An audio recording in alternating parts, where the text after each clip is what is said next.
Today, we'll be taking a look at the door switch on this Whirlpool electric dryer.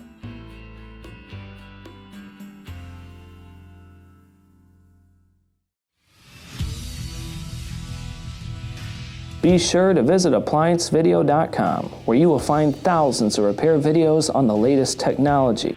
And for a limited time, you can save big on an annual membership and take advantage of all of our premium benefits. ApplianceVideo.com. Do it right the first time. Stop. Before beginning any repair, always be sure to disconnect the power to the appliance. It is also recommended to test the outlet for the proper voltage. You will need the following tools to complete this repair. To begin, I must first remove this panel that has multiple 1/4-inch screws going around the perimeter. And before we remove the last one, I'm going to set my arm here, make sure it doesn't fall, drop it back, and remove the back panel and set it to the side.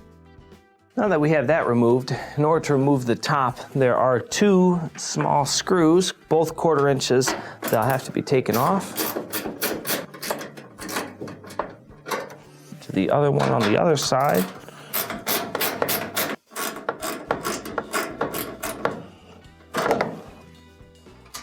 Twist that screw out and set it to the side. Next, we've returned to the front. There's a couple of screws on the bottom panel that have to be removed.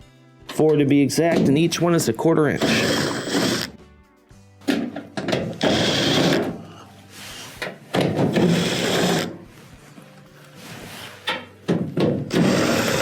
Remove these screws and set them to the side.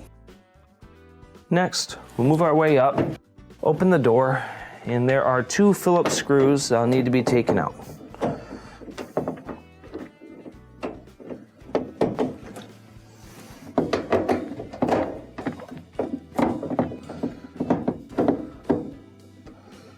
Pull these out, and now we can start to lift the top.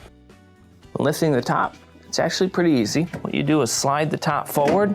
It will disconnect it from the sides, lift up, and then you'll sit it on the back and find a way to support it. Next, with the top lifted, first we are going to undo the door switch wiring harness, and then we have 2 T20 screws, 1 on each side, that have to be taken out. Put your knee on the front when you remove the second one.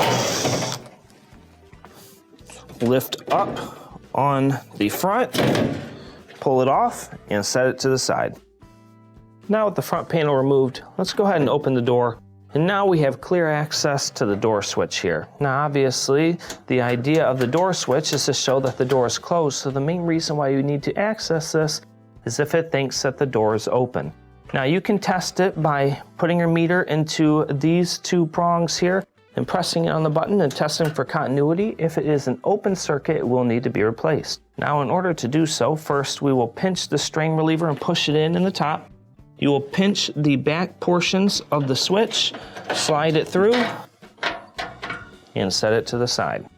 When installing your new switch, first we will guide the wiring harness and strain reliever through. You will put the back end through first so it swings toward this end. Clip it into place. Let's reinstall the strain reliever, and now we can reinstall the front panel. When reinstalling your front panel, first we're going to bring it in and set it on the top. Make sure it's in position on both sides, and then we're going to put a screw on the drill and reinstall it to hold it up. Let's switch to the other side. Reinstall this screw, followed by plugging in your door switch.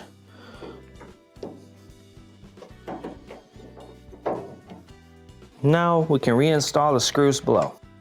When reinstalling your screws inside, will open the door. Sometimes it can be a little difficult because they are at an angle, but you may get lucky. If they don't go in straight, make sure you put them in by hand first and then tighten them up.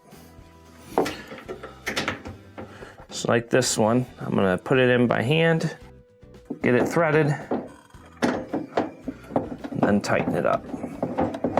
That way you do not strip it out. We'll close the door. Next, we'll reinstall the screws on the bottom.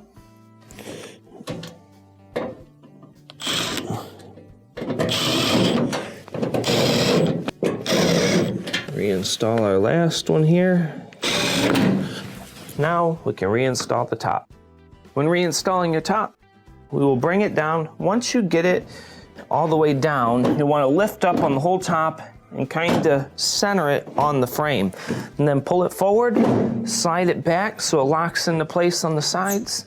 Now we will return to the back of the unit. Now that we have the top positioned correctly, let's reinstall these screws here, starting with the one on this corner. We'll just twist it in by hand first. Then let's get this one in. If you need to move the top around, go ahead and do so, but we do not want them to strip out when we're putting them in.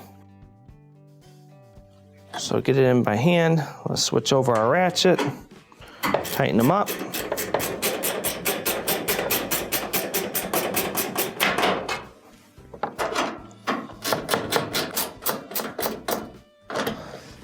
Now we can reinstall the back panel.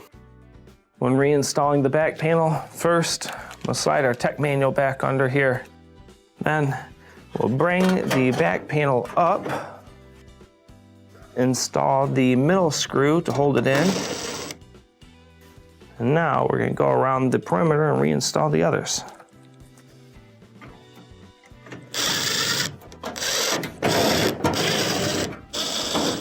Get our last screw in here, and this will complete your repair. Thank you for watching another quality video from ApplianceVideo.com. If you found this video helpful, make sure you click the like and subscribe to our channel.